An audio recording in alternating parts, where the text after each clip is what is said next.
The cool thing about mining to me is, yes, there are huge players with seemingly unlimited pools of capital that they can draw on to build infrastructure. But this is a global open competition that as long as you have internet and access to an energy source, you can compete in. But because of all of the additional corporate overhead, the way that they dilute shareholders, executive comp, everything that comes with that, people that work with companies like ours that just own a machine and have it hosted at a flat all-in cost that's predictable actually produce a Bitcoin in many cases for 20, 30, even 40% less than the leading public companies. All right, Bo, Bitcoin. It's kind of in the tank right now, and but that's all perception, I believe. When I look at Bitcoin right now, and I'm a Bitcoin guy, like I dollar cost average in. I'm not fully in it like you, and we're going to learn a lot about Bitcoin, Bitcoin mining, and some of the opportunities, of how you work with high net worth individuals and what you do. But gosh, it's hard not to look at Bitcoin right now and be like, where is the bottom? Because, like, we were talking offline. We're sitting at about 63,507 as we're doing this podcast, and we're right at a level, right? We're right in this level where it's either going to bounce or we go to the next down. Basically, we take the elevator down to the next level, and it's not a pretty ride down. Let's just put it that way. So, what is your take on what's going on with Bitcoin right now? Because I think that's what people want to know. Yeah, the short answer is I try to pay as little attention to the short-term price moves as possible, and that's part of why I stick in the mining space is because psychologically, I am always dollar cost averaging through an electric bill, and I have fixed costs of setting up all this equipment. There's no real good reason to ever turn it off unless I'm underwater, and that level is still far below current price. So when it comes to the current state of the market, for anybody that's not paying deep attention to it, I would just say we're in deep value territory. And whether you get it at 60 or 50 or 40 or 80, you're getting it at a significant discount to what I think the current fair value of this asset is. Amen. And that's my synthesis. I don't give anybody price predictions. I try to stick to fundamentals. This is the best vehicle I've ever found to teach people about the foundations of finance. And I'm just going to stick to that because whether you have 1% allocation, 10%, or you're like me, where it's a pretty hefty percentage of your net worth, this is the most impactful transformative asset I think we've ever seen. And the more we focus on short-term price moves, the more we lose the forest for the trees. Perfect way to say it. And that's how I think. I know that's what the audience is thinking right now. But I want to kind of go a couple layers deeper into this. And I want to really kind of get into the mining aspect. So when you look at Bitcoin and you look at its use case and you look at all the things, you're right. Like now could be argued this is deep value territory, but we're going to be talking about Bitcoin mining. And, a lot of the folks that listen to this podcast, in one way or the other have built wealth with real estate. And I think every single person, whether they know Bitcoin mining or not, knows real estate. You build up a portfolio of rentals, that you enjoy price appreciation, tax, savings. And then not only that, I love when people say it's passive, but almost passive income. There is no passive income in real estate, folks. Speaking from someone who yeah, I've got plenty of experience. No passive income there, but you get a nice income stream off of real estate. But when people think about Bitcoin, just as its primary thing, they just think of it as it's a speculative investment that holds a lot of risk, a lot of volatility. But that isn't the case with mining, and you alluded to that. So when we think about real estate, you talked about fundamentals. So let me just pivot this, and then I'm going to shut up and let you talk. Warren Buffett, one of the greatest investors of all times, focuses almost exclusively on fundamentals. Now, in the marketplace right now in stocks, I got to tell you, like fundamentals are out the door. They're gone. Like the ship has sailed on fundamentals. But you brought two things in your sentence. I don't know how many of the audience picked up, but you said two words: fundamentals and Bitcoin. And I'm like, whoa, hold on. You're going to have to unpack this because Bitcoin has no intrinsic value. The fundamental guy, Warren Buffett, doesn't like Bitcoin because there's no intrinsic value. So, how did you just put fundamentals and Bitcoin in the same sentence? I think people love to talk about Bitcoin not having intrinsic value, and it's like the most often repeated reason for people not getting into it. And I just love to say to people, like, that's a horrible mischaracterization of what this is. If you look at it as just something that people are speculating on, hoping that the price goes up, sure, there's no intrinsic value. But Bitcoin was developed to solve a problem. One problem being trust in central banks and the people who issue new currency to not devalue currencies excessively. And the other, getting payments to people around the world without middlemen that can stop you from doing it. So it's an improvement on our ability to save and our ability to transact. And those are the fundamentals that I talk about. Before anything is, does this solve a real problem? And I Absolutely. think we do have a real problem when it comes to saving your wealth. I mean, if we talk about real estate, which is what I was in before I was in this industry, it's a disservice to most of society that we treat real estate as a savings vehicle because ultimately we end up accumulating assets that should be going to be utilized by families who are looking to live in a home rather than BlackRock. And if we truly had a technology or a form of money that allowed us to save effectively, which unfortunately fiat currencies don't allow us to do, there would be no need to put monetary premium in things that ultimately are here for utility, real estate being the largest single asset class that has a ton of utility value, but has been exorbitantly inflated because it has to carry this monetary premium, because all of us with any amount of wealth are looking for where we can store it that it's not going to get inflated away. And there's very few places to look, like you said, that aren't egregiously overvalued. And so this is a solution to a real misallocation problem that we've got fundamentally in the financial structure of the entire economy. And it looks speculative, partly because we're so early. I Hmm. mean, this is a rewriting of how people think about saving wealth, transmitting money. I mean, it's a new form of money. It really is. Not just a currency, but money. And there's a distinction there. It's not just something that we can send to each other and go pay for coffee with. Money ultimately is not just meant to move economic energy between people, but also to store it over time. And if anything, accrete more. And that's what's so interesting about Bitcoin being the first truly fixed supply asset we've ever found is that if you think the economy, the ultimate value that we create as society is growing over time, then if you have a fixed denominator for that, which in Bitcoin is 21 million coins that will ever exist, then as the world gets more wealthy, your share of that wealth continues to grow because you aren't getting diluted. And that's a complete rewrite of the way that we think about saving long term. Wow, well said. Yeah, you're right. I mean, when you look at the use case, which I think is the most important thing to look at, for really any investment, but definitely Bitcoin, the use case is spot on. It couldn't be more important. The central banks, they're not going to, the Treasury is not going to stop printing money. Governments aren't going to stop spending recklessly. I don't care who's in office, whether it's Trump, Biden, or whoever comes next, they're not going to stop spending. The deficit's not going to go down unless they do something to increase productivity. But because of that, every dollar or every day your dollars buy less, and it is Mhm. nothing that you did wrong. It is everything that is just part of how money works and how the system works. So Bitcoin fixes that problem. 100% fixes that problem. And then you mentioned number two, the ability to pay everywhere. We see this happening today. And as a matter of fact, if you don't believe that that's a use case for Bitcoin, just read the Genius Act, follow the Clarity Act. I mean, you can see where we're going.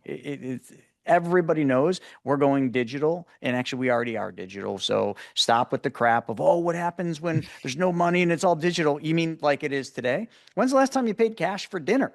When's the last time you paid cash for pretty much anything? Right? You pay by a credit card, which means you're living in a digital world. But back to Bitcoin, I think the only thing that really stops Bitcoin from really having mass market appeal is just the volatility of it. But I think the stablecoin side of it will fix that. I think that will provide that stability. It will provide that liquidity that basically creates these massive fall offs because that's all investor sentiment. But anyway, I don't want to go there because I want to get back to Bitcoin and I want to get back to mining. So you had mentioned there's a finite amount of Bitcoin that will ever exist. But can you just go in and just explain to the audience, if they don't know, how is the rest of the Bitcoin going to come into existence? For people that, and most people are this way, don't understand what Bitcoin mining is, it is just the method that the network secures itself and adds new Bitcoin into circulation. So if you think about it through analogy, which is my best way of describing any kind of emerging technology because it's totally new, you've got to have some kind of map of the territory. Bitcoin mining is like a mix between the service that the military provides and the service that Visa provides. So we are putting up tons of energy, tons of computing power to one, protect the network from attackers. That's the first and most important thing is that this is a database that can't be hacked. And then the second thing that we do is that we are moving value across the network. So every time you send me Bitcoin or I'm sending you Bitcoin, what we're actually doing is putting our transaction into a queue, and then a miner is actually processing that transaction and taking a fee for it. It just happens to be a way lower fee than a normal payment processor would take. So that's the function of what we're doing. And the actual issuance of Bitcoin up to that 21 million coin cap happens through the mining process. And in the very beginning of the network in 2009, when this protocol was first released open source, you could essentially open up a laptop, run the Bitcoin Core software, and mine 50, 100, couple hundred Bitcoin a day. These were the good old days. You didn't need any fancy hardware. It wasn't very competitive, but the network itself is designed to harden over time and essentially become less easy to get an outsized reward over time. And that's through a mechanism called the halving. So in 2009, you start getting 50 Bitcoin issued every 10 minutes in every block that the network finds. And then 4 years later, that gets cut in half to 25. And then 4 years later, it gets cut in half to 12 and a half. And at every one of these halving events, you are slowing down the issuance of supply. So here we sit in mid 2026. There's about a million coins left to mine. And in every block, 3.125 Bitcoin get mined. And then in a couple of years, it'll be 1.6 and change, and so on until the year 2140 when the last Bitcoin will be mined. So if you think about it, this is a very interesting it's a very interesting thing to contrast against our current monetary system because if you look at the chart of M2 that the Fed releases, that is a chart that is an exponential growth chart. Well, the Bitcoin issuance schedule is a decay chart. So it gets slower and slower and slower to the point where now the amount of new Bitcoin getting into circulation is slower than the new gold that comes into circulation as a comparative to what's already out there. So it's already the hardest asset in the world, and it's just getting harder every 4 years until we get to that last coin mined. And then the most common question after that is, what do you do after the last coin gets mined? That's why we have transaction fees. So those coins that we're mining all the way up to the year 2140, that's called the block subsidy. And it's called a subsidy for a reason. It's not meant to be there the entire life of the network. It's meant to help the network bootstrap itself, to attract people to outlay capital, energy, computing infrastructure to build up the security model of the network and sustain it in its early years before there's a ton of usage and it's the de facto global settlement network for all of the wealth in the world. You have to have a subsidy to get it through that period. And eventually we wean off of that subsidy and it's a totally self-sustaining network driven only by fees. So with the mining, like you mine, and if the audience was thinking about like who are the miners out there? I mean, is there the Black Rocks of the world out there mining? Like, is there the big dogs that are, getting more than everybody else just because they have more resources? Or is it more of a level playing field where you can actually compete and play in that space with the big guys? And The BlackRock cool was th just everybody knows the name because it's always in the news. I'm not saying they're in the Bitcoin mining side of things, but just wanted to give it for scale. Yeah, BlackRock has the largest ETF. I don't know of any mining activity, but Fidelity has actually been mining since 2017. So they've been in the mining game themselves for a long time. And the cool thing about mining to me is, yes, there are huge players with seemingly unlimited pools of capital that they can draw on to build infrastructure. But this is a global open competition that as long as you have internet and access to an energy source, you can compete in. Are you competitive in it? That's a big it depends question. It's part of why we do what we do.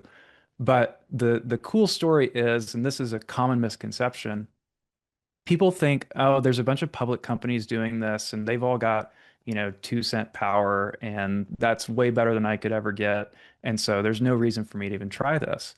But because of all of the additional corporate overhead, the way that they dilute shareholders, executive comp, everything that comes with that, people that work with companies like ours that just own a machine and have it hosted at a flat all-in cost that's predictable actually produce a Bitcoin in many cases for 20, 30, even 40% less than the leading public companies. So as much as it seems like you're late to the party, it just isn't the case. And there's so many reasons we can go into if you want of why people choose to mine. But it's much more attractive than people give it credit for when you just take the headlines or take the first answer that ChatGPT gives you. Well, let's keep going. Like, this is cool. Like, so you had kind of made it sound really simple. Oh, we just need a computer, we need an energy source, and we can start mining for some Bitcoin. So, like, talk a little bit about how your company functions. The name of the company, folks, is Abundant Minds, and we'll give you that in the description. But how do you guys like operate? And I know you have a lot of high net worth clients that you work with. So let's just talk about the whole thing on how mining works, how people work with you, what you do with for them, and I mean, should I just get a couple computers mining over here? I'm, I I'm think making it's it a sound way too simple, but it's simple, but simple doesn't necessarily mean easy, right? And almost anybody could plug in one of these miners in their garage and spin it up and get it set up, but your residential electric rates are probably 2 or 3 times higher than what we can actually provide. And then there's the noise factor, there's the heat factor. So all of these go into, especially it's one thing if you're talking about setting up one machine in your garage. I think that's a great learning tool for people, and I encourage it heavily. But if you're looking at this as an investment, I think the ability to scale up matters, and that means you need dedicated infrastructure. After 2 or 3 machines, most home electrical panels, you are way overloaded. And that is really the competitive advantage that we have, and the reason that we offer the service we do is that we're here to go out, find those energy sources, construct the data center, get it operational, and then manage it so that your miner is running in the best environment possible with the best energy procurement strategy possible for the longest time without you having to worry about learning how to fix a computer or diagnose an issue or make sure your network security is up to par. So you can think of us as just a managed service provider so that you can be a mining business owner. And I say business owner very intentionally and not have to learn everything from ground zero. And the reason that we do it that way is I think I mentioned before I was in real estate before this, and I saw mining as the closest analog to real estate within the Bitcoin world that there is. You've got physical hard assets. You can depreciate them now 100% in year one. So it's a huge write-off strategy. You've got cash flows. Those cash flows, instead of being denominated in USD, are in Bitcoin. So you're building a savings base of an appreciating asset while getting the deductions that are available to you through running an operating business. And you don't have to take on the complexity because we're your managed service provider to make sure that the internals of that business or the day-to-day operations of that business run smoothly. So you effectively buy a machine, we host it for you, you keep all the Bitcoin, and we take a flat fee to make sure that it's powered, it's networked, and it's repaired whenever it needs it. that's awesome.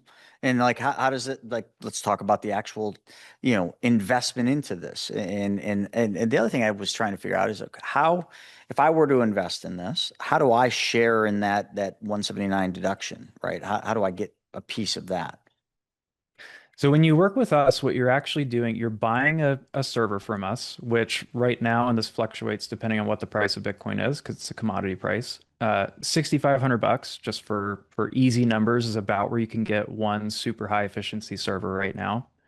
There's an operating cost every month that covers your power, your maintenance, insurance on the machine, cleaning, consulting, because this is something that we want you to learn about all along the way.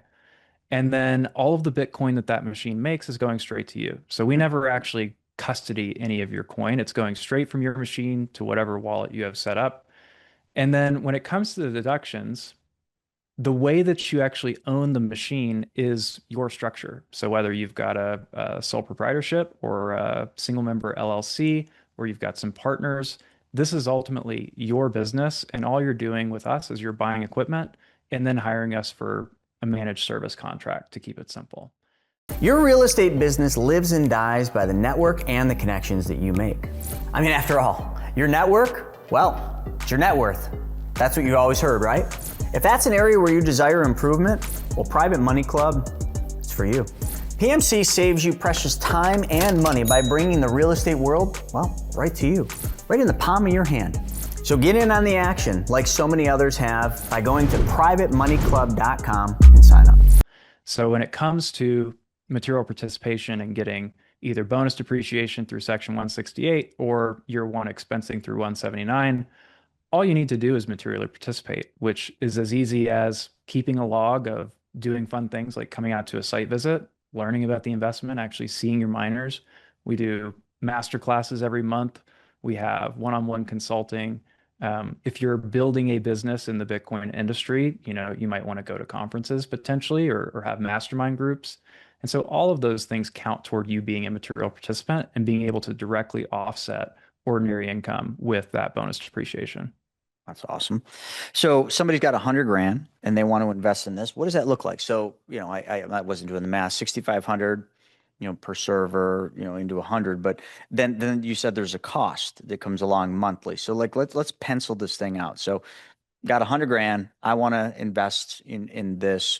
Walk me through that. Like, how would that pencil? What kind of income could I expect? What would my expenses be monthly?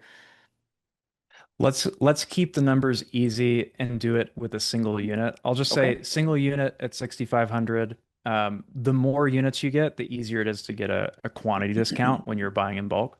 So we can get much better pricing on the equipment if you're buying, say, 25, 50, 100, couple hundred units.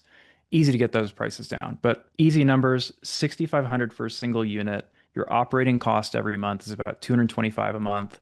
At current levels of Bitcoin, probably producing $300 to $350 in Bitcoin every month from that machine. So you've got an operating margin of somewhere between 25 and 40% on an ongoing basis. And that arbitrage between what you're paying for power and what you're getting in Bitcoin is the reason that over time mining can outperform just buying Bitcoin. So if you think about it in terms of how much actual Bitcoin you're earning, you are in the first couple of years essentially just making it back to even, right? Getting a return on your initial capital outlay. And then in years, let's say 3 through 5, you are beginning to outperform the amount of Bitcoin that you could have bought on day one with the same capital by continuing to mine and getting that discount. And the reason that people choose to mine, especially in periods like this, where, I mean, there's no sexy numbers that I can give you when we're in such the pits of Bitcoin price. I mean, we're producing Bitcoin, our clients are producing Bitcoin in like the high 40s to low 50,000 per coin range. So there's still a margin there.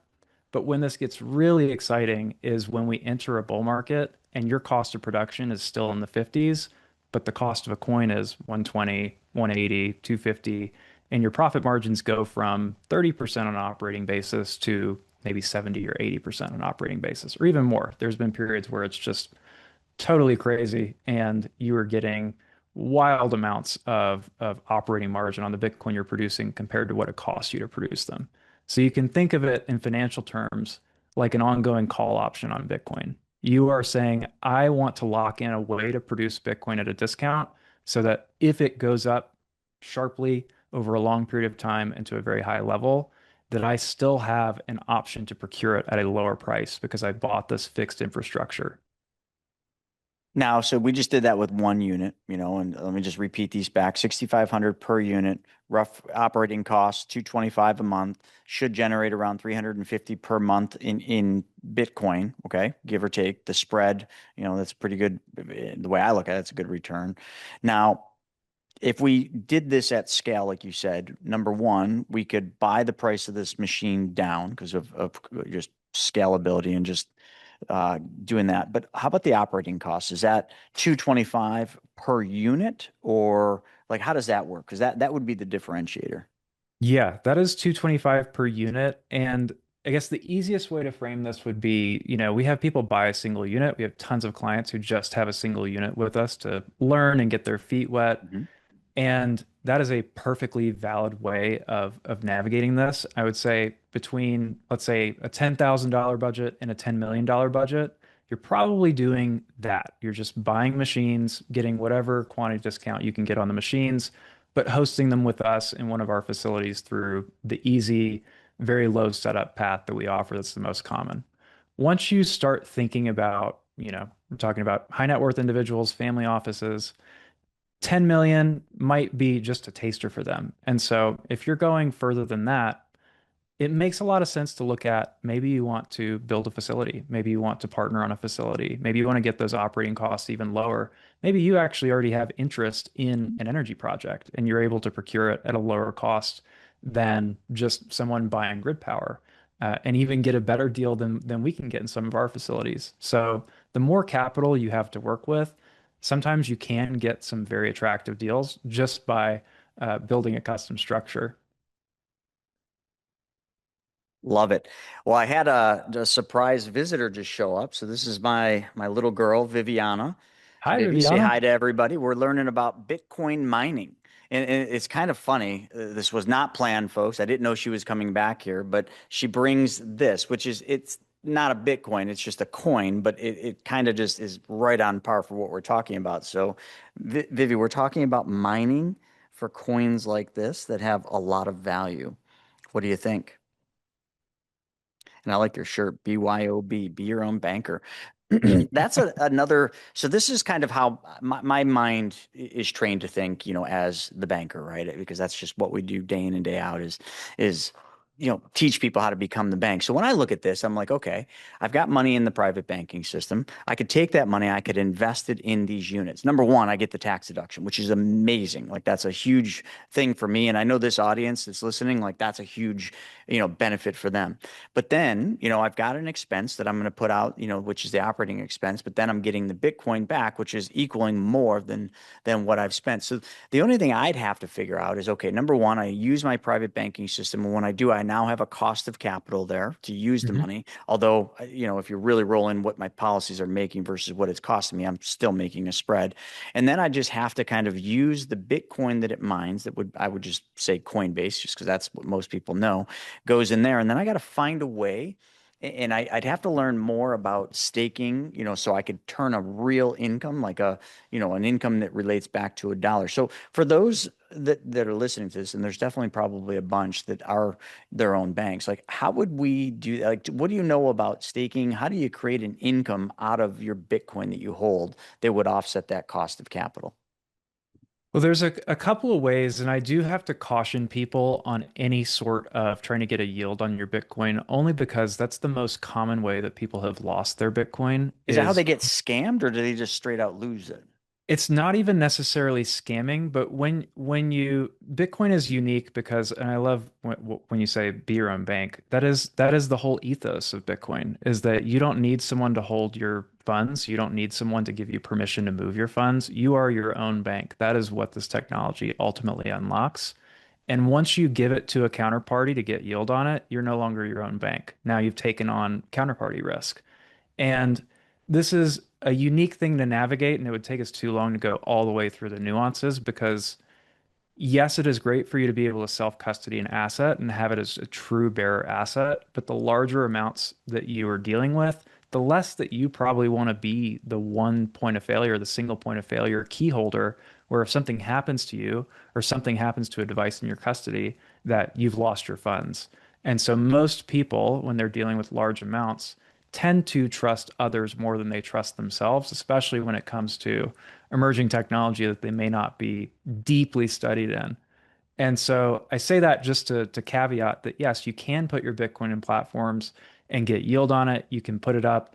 There's native on-chain protocols where you can put it up and actually have over-collateralized lending so that people are essentially borrowing from you and paying an interest rate, but it's collateralized by more Bitcoin than what you put up. And so you've got a very safe position. That I would say is less risky than putting it in a centralized platform. The most famous blowups of which everybody's heard of FTX, but um, BlockFi, Celsius, these were essentially wildcat banks that were paying people very high interest on Bitcoin and other crypto deposits that ultimately went into bankruptcy and people lost funds. And I have quite a few friends that lost a very meaningful amount of their wealth because they were chasing that, 5, 8, 10% yield on something that if they were just able to hold on to, the compound annual growth rate of it is historically, 30 to 50% a year. Why would you risk that kind of CAGR for a couple of extra points of interest? Treat it as a Great. long-term savings vehicle, make sure that it's custodied properly, if you can, make sure that it's custodied by multiple institutions and it's got insurance on it. I mean, this is such a world-changing asset, and there's no making any more of it. And once you lose it, that's it. You can't get it back. There's no insurance policy that can call Satoshi, the creator of the network, up and get you your coins back. They're gone. This is it's math and physics, and there's no arguing with it. There's nobody who's got undue or nobody's got undue permissions. Nobody has executive permissions on giving you back your funds.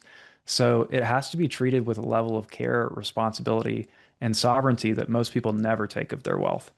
Well, I think, yeah, forget about that whole staking thing. I think you just totally threw that one out the window. So the way I'd look at it is if I did it using my banking system, knowing there's a cost, but the cost, that cost of capital, that interest, you technically don't have to pay that. They're never going to ask you for that. So what you could do is as it produces Bitcoin, as that Bitcoin hits your wallet, I could wait for the market, and then when I need to, I could sell a portion of my Bitcoin holdings, which I've already profited on. I could sell a portion of that to cover the cost and make my spread on the other side. That would probably be the more realistic way because now all of a sudden you bought time, right? Now Mhm. now your time's on your side. And I love that you mentioned time because like with Bitcoin, just like real estate, time fixes all. Like a lot of people right now are just getting destroyed in real estate. And it's not because real estate's a bad investment. It's not because the houses aren't good. It's just time. They need more time to let the cycle play out. In Bitcoin, I look at it as exactly the same thing. It's a cyclical thing. We're in one of those cycles right now. So if you just wait and you just have time, then all things will come around. So I think this is an amazing way for everybody listening to invest some dollars. And I didn't think it was going to be that small of an investment at 6,500 bucks. I mean, I don't think anybody listening to this couldn't do that to get their feet wet. And if they did that, so you were saying you put you buy the unit, you got the costs, the 225, and it produces what watch fifth. It produces $350 a month roughly in income. And is that based on pricing today, or is that just kind of an average? That is based on it's close to what it would be today, but that's average over the last few months as well. Okay, so technically, if we were in one of the bull runs, we'd be talking a much bigger amount that you make, and that 350 that you're making, you can physically see that because it hits. Like, how often would it hit the wallet? Like, how often does somebody see that tangible transfer?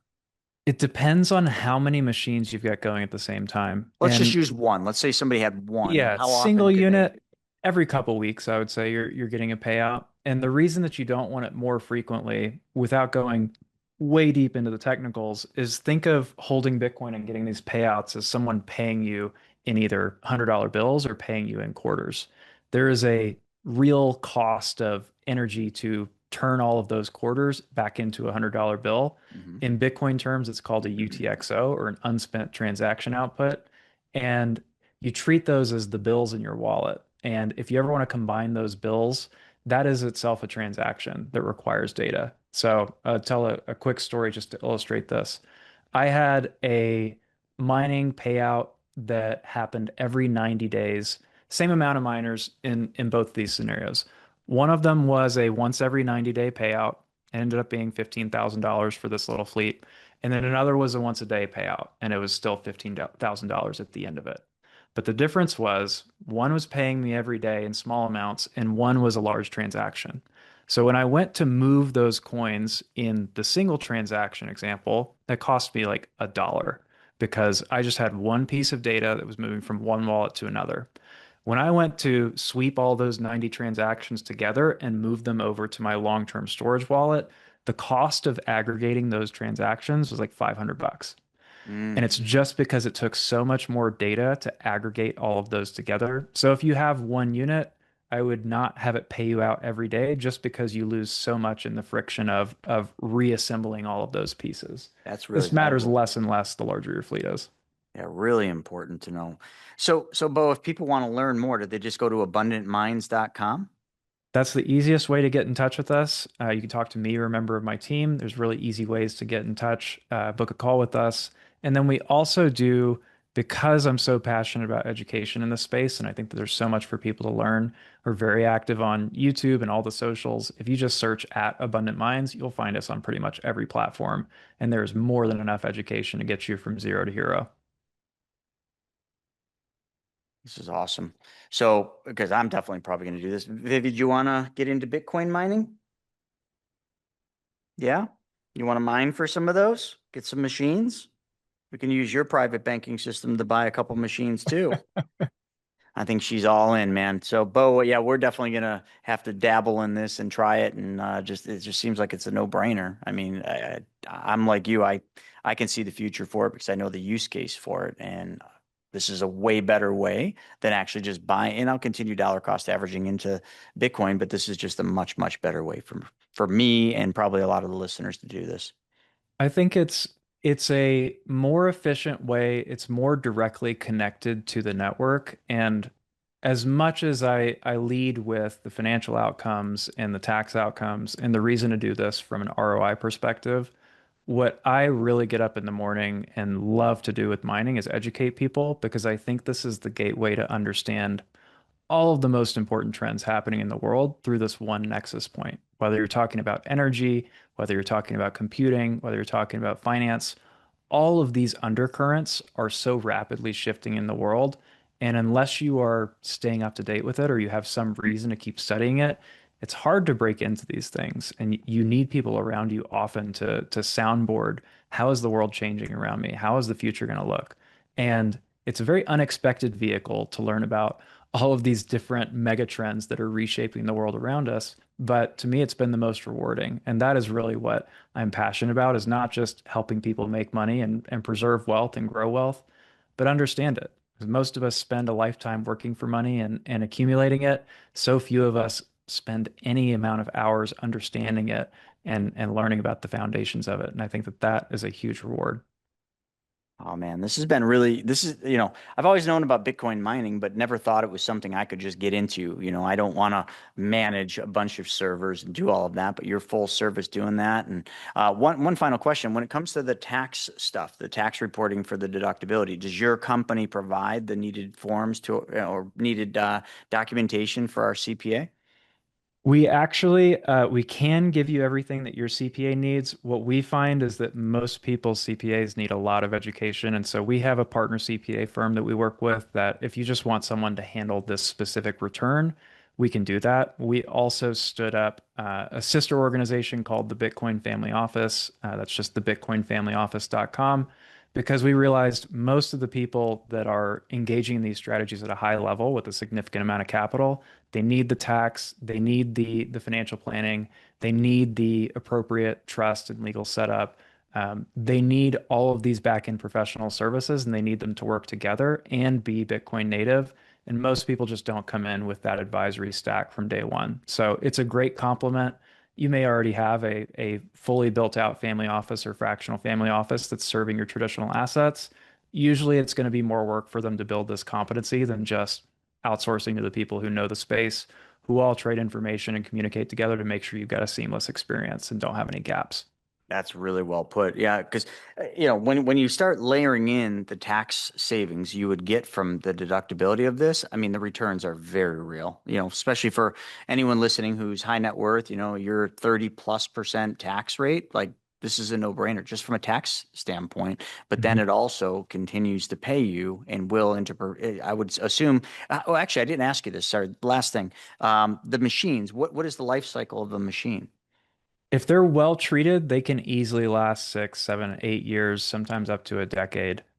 We didn't get into this too much. We're based in Oregon. There's a lot of mining all over the place. A lot of it's concentrated in Texas, but environmentally, it's a lot easier to get a long lifespan on these machines when you've got them in a very favorable climate, like the Pacific Northwest. I like to call it Eden for miners, just because there's so many great things about it. We've got great renewable energy, great climate for the machines no sales tax on the machines as well, so that saves you quite a bit up front. But yeah, assume about a 5 to 6 year economic life. But if you can keep finding cheaper and cheaper energy, these things can run easily 7, 8, 9 years if they're really well cared for. This has been awesome. Bo, thank you so very much for coming on. And again, folks, if you're listening, we're going to put all the links up there. We'll put the website, which is abundantminds.com. And also you can go watch Bo and learn on his YouTube channel, which is at Abundant Minds. And Vivi is, I don't know, she's actually spelling out Bitcoin, but Vivi joined us for this show. For any of you that don't know, this is my daughter. I had a really nice surprise where she was dropped off, and we got to have a very special episode because this is out of 350 podcasts. This is the only one my daughter has been on. So, Bo, you got that one for you. Thanks for coming, Vivi. I'm so glad that you were here. And you know, Bitcoin is for your generation. That's so that you don't have 100%. to deal with a broken world. I couldn't agree with that more. All right. Well, hey, everybody, thanks for joining us for this episode of Money School Elite. We will see you next time.